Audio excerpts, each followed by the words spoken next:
Puji Tuhan, selamat pagi Bapak Ibu Saudara terkasih dalam Tuhan Yesus. Kita bersyukur dan kita percaya Tuhan selalu menolong setiap kehidupan kita. Pagi hari ini kita akan kembali sama-sama merenungkan firman Tuhan. Kita melihat dalam Ulangan pasal 8 ayat yang kedua. Demikian firman Tuhan. Ingatlah kepada seluruh perjalanan yang kau lakukan atas kehendak Tuhan Allahmu di padang gurun selama 40 tahun ini, dengan maksud merendahkan hatimu dan mencobai engkau untuk mengetahui apa yang ada dalam hatimu, yakni apakah engkau berpegang pada perintahnya atau tidak. Bapak Ibu yang kasih dalam Tuhan, firman Tuhan pagi hari ini saya berikan judul adalah maksud Tuhan. Kita belajar dari bagaimana Tuhan ingatkan kepada seluruh bangsa Israel akan perjalanan mereka di padang gurun selama 40 tahun. Dan kita melihat di dalam ayat yang kita baca di sini, tujuan ataupun maksud Allah untuk mereka harus diizinkan Tuhan melalui padang gurun, melalui perjalanan padang gurun selama 40 tahun. Tidak lain di sini kita melihat ada satu maksud dan tujuan Allah. Bapak Ibu yang kasih dalam Tuhan, kalau kita kembali sebelumnya melihat bagaimana tujuan Allah ketika Allah mengutus Musa untuk membawa bangsa Israel keluar dari Mesir. Dengan firman bagaimana dalam Keluaran 3:17, Tuhan ingin membawa mereka ke satu tempat yang lebih diberkati, limpah dengan susu madunya. Tempat yang bisa dikatakan satu tempat yang indah dibandingkan dengan Mesir, yang pada waktu itu mereka ada dalam perbudakan. Bapak Ibu, tetapi fakta yang terjadi ketika mereka keluar dari Mesir, mereka tidak langsung masuk dalam tanah perjanjian atau tanah Kanaan yang limpah dengan susu madunya. Tapi mereka harus melihat padang gurun. Mereka harus melihat kesukaran. Mereka harus melihat penderitaan kembali. Mereka tidak langsung melihat hal-hal yang baik yang dijanjikan Tuhan. Tetapi disinilah ternyata kalau Tuhan tidak langsung membawa mereka, tetapi mereka harus berputar-putar dulu selama 40 tahun. Sebetulnya ada jalan lebih singkat untuk bisa masuk dalam tanah Kanaan, tetapi Tuhan izinkan hal ini dengan satu maksud.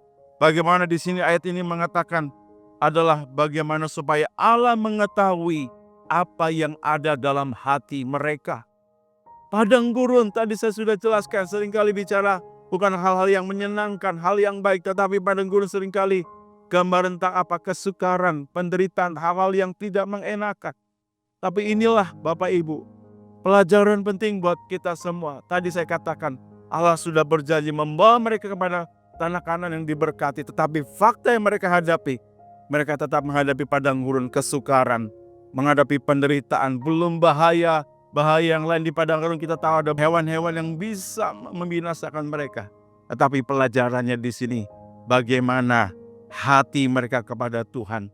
Allah ingin lebih mengetahui bagaimana hati mereka.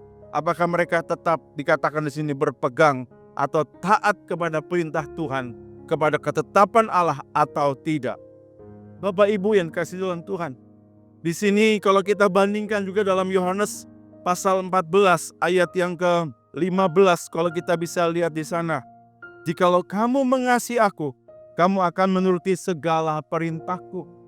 Dengan kata lain saya bisa katakan di sini bahwa apa yang sebenarnya Tuhan ingin lihat dalam kehidupan bangsa Israel yang Tuhan izinkan masuk dalam padang gurun selama 40 tahun. Tidak lain supaya ingin Tuhan melihat bagaimana hati mereka. Hati yang taat. Apakah mereka hati yang benar-benar mengasihi Tuhan? Karena kalau kita melihat di sini dalam Yohanes 14 ayat 15. Orang yang mengasihi Tuhan adalah orang yang mau melakukan menuruti segala perintah Tuhan. Yang mau tetap taat, melakukan apa yang jadi perintah Tuhan, sekalipun kenyataan yang mereka lihat di sini kita lihat bukan langsung melihat tanah Kanaan yang limpah susu madunya, tapi padang gurun. Jadi Bapak Ibu, apa yang bisa kita pelajari di sini?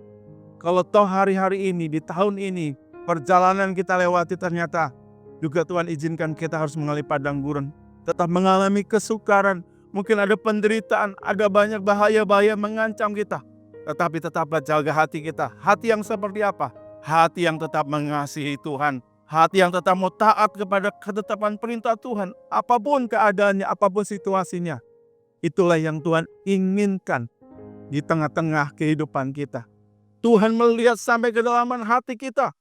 Tuhan mau bagaimana hari-hari ini juga bahkan ke depan yang akan kita lewat tahun 2025. Bukan tanpa padang gurun, bukan tanpa penderitaan kesukaran, tapi lebih dari semuanya. Mungkin kita berdoa, Tuhan, jangan kami menghadapi kesukaran, jangan kami menghadapi tantangan.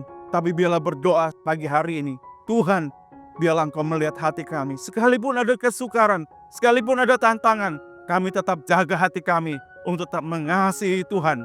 Kami lakukan semua perintah-Mu, ketetapan-Mu dengan penuh ketaatan, dengan penuh kesetiaan kepada Tuhan.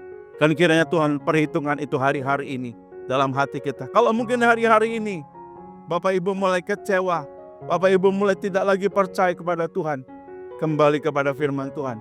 Tuhan yang melihat hati kita dan kita berkata, Tuhan, jamah hatiku, aku mau kembali mengasihi Tuhan. Aku kembali mau terus hidup dalam ketaatan kepada setiap perintah-Mu.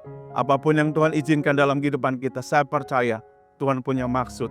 Kalau kita belajar dari kisah Abraham dalam Kejadian pasal 22, ketika Tuhan izinkan juga Abraham harus diuji untuk mempersembahkan Ishak, anak yang paling dia kasihi.